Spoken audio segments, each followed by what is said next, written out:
तो स्वागत है आपका इस YouTube चैनल पे। तो हम लोग देखेंगे क्लास 10वीं, ठीक है। क्लास 10वीं का जो साइंस है, विज्ञान है, विज्ञान से चैप्टर नंबर 10 प्रकाश का परावर्तन, ठीक है। प्रकाश का परावर्तन और अपवर्तन चैप्टर का नाम है, ठीक है। इससे हम लोग देखने वाले हैं। तो चलिए बिना समय गवाए और आपको बता दें कि ये जो हम लोग प्रश्न देखेंगे ये सभी वीवीआई प्रश्न होगा, ठीक है। ये सभी क्या होगा, वीवीआई प्रश्न होने वाला है। तो आपको हम गिने चुने कुछ प्रश्न बताएंगे, 4 से 5 प्रश्न होगा। और अगर ये 4 से 5 प्रश्न देख लेते हैं तो चैप्टर नंबर 10 से न्यूमेरिकल वाला प्रश्न बस इसी के अंदर से आने वाला है। तो वीडियो को अंत तक देखिएगा और चैनल के ऊपर आप नए होंगे तो चैनल को सब्सक्राइब भी कर लीजिएगा। तो चलिए कैसे हल करना है और किस तरीके से आपको लिखना है आपको हम इस वीडियो में चर्चा करते हैं और बताते हैं। तो आप इस प्रकार से हल कर सकते हैं, जैसे कि पहले हम लोग लिख रहे हैं, पहले लिखेंगे हल। अब इस जगह पे देखिए क्या कहता है कि 18 सेंटीमीटर, क्या कह रहा है, 18 सेंटीमीटर दूरी के किसी अवतल दर्पण से, 18 सेंटीमीटर दूरी के किसी अवतल दर्पण से कोई बीम है, ठीक है, कोई बीम 27 सेंटीमीटर की दूरी पर रखा गया है। तो प्रतिबिंब की स्थिति प्रकृति ज्ञात करना है आप लोगों को। क्वेश्चन क्या बोला, क्वेश्चन बता रहा है सर कि 18 सेंटीमीटर की दूरी से, मतलब जो फोकस दूरी है ना अवतल दर्पण से, अवतल दर्पण जो आपका है उसका फोकस दूरी जो है आपका, मान लीजिए ये अवतल दर्पण है, इसका फोकस दूरी जो आप f डिसाइड कर रहे हैं वो उसकी दूरी जो है वो कितना 18 सेंटीमीटर दिया हुआ है। ये आपका f है, ये आपका c है और ये अवतल दर्पण, ठीक है। तो यहां से यहां तक की दूरी कितना 18 सेंटीमीटर दिया हुआ है। और फिर कहता है कोई बीम 27 सेंटीमीटर की दूरी पर रखा है। कोई बीम जो है कितना 27 सेंटीमीटर की दूरी पर, मान लीजिए कि यहाँ पे रखा हुआ है कोई बीम और इसकी दूरी कितना है 27 सेंटीमीटर है, 27 सेंटीमीटर की दूरी पर रखा गया है। तो आप लोगों को ज्ञात क्या करना है कि प्रतिबिंब की स्थिति, मतलब कि जो आपका यहाँ पे ये तो बीम है लेकिन इसका प्रतिबिंब कितनी दूरी पर बनेगा वो पूछ रहा है। और उसकी प्रकृति क्या होगी, क्या वो वास्तविक होगा या आभासी होगा, ये पूछा जा रहा है आप लोगों से, ठीक है। तो चलिए इसको हम लोग इस प्रकार से हल कर सकते हैं। क्या लिखेंगे, फोकस दूरी तो दिया हुआ, सबसे पहले लिखेंगे दर्पण। तो दर्पण कौन सा है सबसे पहले उसको हम लोग को समझना है, ठीक है। दर्पण, तो दर्पण कौन है, अवतल है, इसलिए अवतल हम लोग लिख रहे हैं क्योंकि चिन्ह परिपाटी नियम को समझने में आसानी होगा आप लोगों को। चलिए ये है दर्पण अवतल, यहां तक लिख लिए। उसके बाद अब क्या करेंगे हम लोग, अब लिखेंगे फोकस दूरी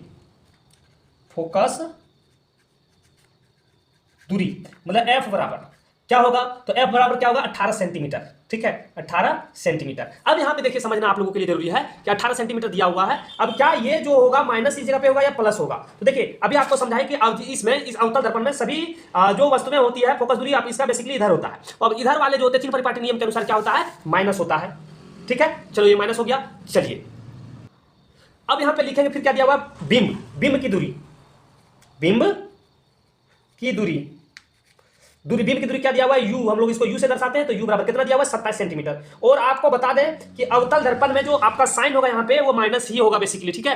प्रतिबिंब की दूरी वो क्या होगा, माइनस में ही होगा। तो इसका क्या होगा, यहाँ पे हम लोग लिख देंगे माइनस लिख देंगे, कोई दिक्कत। चलिए आप लोगों को ज्ञात क्या करना है, प्रतिबिंब की स्थिति। हम लोगों को ज्ञात करना है क्या ज्ञात करना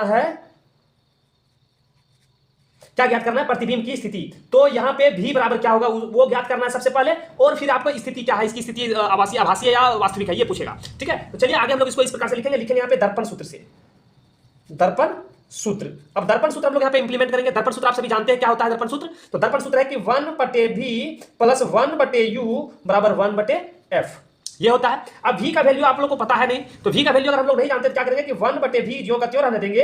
ये देखिए ये 1/u जो है वो प्लस में इधर आएगा तो क्या बराबर का इशारा करेंगे तो माइनस हो जाएगा। तो 1/f यहाँ पे देखिए माइनस 1/u, ठीक है। चलिए आ जाते हैं हम लोग थोड़ा सा और ऊपर करते हैं। हाँ इस जगह पे देखिए अब यहाँ पे क्या लिखेंगे 1/v जो का त्यों रहने देंगे, ठीक है। और बराबर 1/f का वैल्यू कितना दिया हुआ है, तो -18 दिया हुआ है। हम लोग इस जगह पे -18 लिखेंगे, यहाँ पे माइनस है माइनस देंगे और इस जगह पे -1/27 लिखेंगे तो माइनस रहेगा इस जगह पे, ठीक है। चलिए हल्का सा और हम लोग यहाँ पे देख लेते हैं क्या है कि 1/v जो का त्यों है। अब 18 देखिए यहाँ पे 1/-18 और यहाँ माइनस गुने माइनस क्या हो जाएगा, प्लस हो जाएगा, प्लस 1/27, ठीक है। अब चलिए थोड़ा सा आ जाते हैं हम लोग इस जगह पे, हाँ ठीक है। देखो समझो अब यहाँ पे देखिए क्या आ गया, 18 और 27 का एलसीएम आपको ज्ञात करना है। तो 18 और 27 का जब एलसीएम आप ज्ञात करेंगे, ठीक है। चलिए इसको पहले ज्ञात कर लेते हैं। 3 से देंगे तो कितना आएगा, 6 तिया 18 9 तिया 27, फिर 3 से देंगे 3 दूनी 6 और 3 तिया 9, 3 दूनी 6 तिया 18 18 तिया 54, तो कितना आ जाएगा आपका, इसका एलसीएम आ गया सर 1/v बराबर यहाँ पे 54 आ गया, ठीक है। अब देखिए इस जगह पे ध्यान दीजिए, इस जगह पे आपका क्या है कि 18 से जब 18 से भागा 54 में देंगे तो कितना दफा लगेगा, तो 3 टाइम्स लगेगा, ठीक है। अब देखो यहाँ पे क्या है, माइनस है कि प्लस है, तो इस जगह पे माइनस है सर, देखिए यहाँ पे माइनस है तो इस जगह पे हम लोग क्या पुट कर देंगे, माइनस लगा देंगे आगे। अब यहाँ पे प्लस का साइन है, प्लस देंगे। अब यहाँ पे देखिए 27 से भागा 54 में देंगे तो 2 बार में लगेगा, ठीक है, यहां तक क्लियर। चलिए आगे बढ़िए। 1/v बराबर, यहां से आ जाएगा -1/54, यहाँ 3 में से 2 चल जाएगा, 6 बचेगा, यहां तक क्लियर। चलिए अब हम लोग केचिया गुना कर देते हैं। इसके साथ क्या हो जाएगा, -v बराबर 54। अब ये माइनस उधर जाएगा तो प्लस हो जाएगा, तो v बराबर क्या होगा, -54। ये आपका प्रतिबिंब की दूरी निकल गया। ठीक है, अब यहाँ पे प्रतिबिंब की स्थिति तो निकल गया, प्रकृति क्या होगी वो पूछ रहा है। तो यहाँ पे हम लोग लिखेंगे इस प्रकार से कि प्रतिबिंब की दूरी v बराबर -54। ठीक है,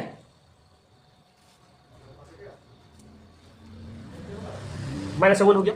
उसके बाद अब क्या करते हैं कि यहां पे हो गया। अब यहां पे देखिए धनात्मक ऋणात्मक चिन्ह, तो ऋणात्मक चिन्ह क्या दर्शाता है? ऋणात्मक चिन्ह दर्शाएगा, अभी आपको बताया कि उत्तल दर्पण में, अवतल दर्पण में सभी इधर रहते हैं, तो ऋणात्मक चिन्ह क्या दर्शाएगा कि जो प्रतिबिंब है वो दर्पण के बाईं ओर बनी हुई है। ऋणात्मक चिन्ह क्या दर्शाता है कि ऋणात्मक चिन्ह दर्शाता है कि प्रतिबिंब दर्पण के बाईं ओर बना है। इसीलिए अभी आप अवतल दर्पण में देखे होंगे कि इसीलिए इसकी प्रकृति क्या हो जाएगी, वास्तविक एवं उल्टा होगा। ठीक है, इस प्रकार से आप इसका आंसर लिख सकते हैं। ठीक है, तो चलिए इसका आप लोग सॉल्यूशन देख लिए। नेक्स्ट क्वेश्चन, एक और क्वेश्चन हम लोग देखते हैं, अवतल दर्पण का देखें। इसी तरह से और भी क्वेश्चन, जैसे कि आप लोगों को इस दर्पण से एकदम चुटकी बना देने वाले हैं वीडियो में अंत